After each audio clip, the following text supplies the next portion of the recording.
औरंगजेबानं शिवाजी महाराजांना बंदी केलं, पण तेव्हापासून शिवाजी महाराज औरंगजेबाच्या दरबारात कधी गेले नाहीत. पण शिवाजी महाराजांचे प्रतिनिधी म्हणून संभाजी महाराज औरंगजेबाच्या दरबारात येत जात असत.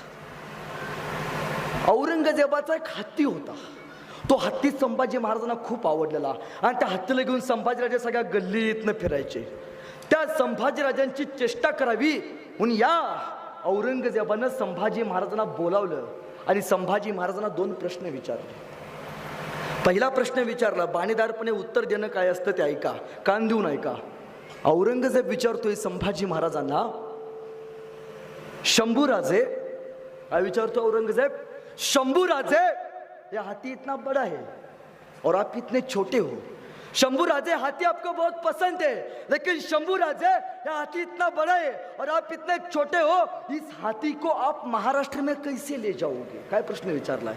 हाथी तुम्हाला आवडतोय, पण शंभू राजे, यह हाथी इतना बड़ा है और आप इतने छोटे हो, इस हाथी को महाराष्ट्र में कैसे ले जाओगे? एवढे से शंभू राजे 9.5 वर्षाचे औरंगजेबाच्या डोळ्यात डोळे घालून सांगतात, अरे औरंगजेब, अरे औरंगजेब, ये तो जानवर है.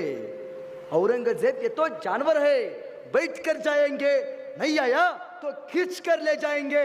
लेकिन औरंगजेब, हमारे आबा साहब ने जो आपको किले दिए, वो अभी महाराष्ट्र में, उन्हें आप आगरा कैसे ले आओगे?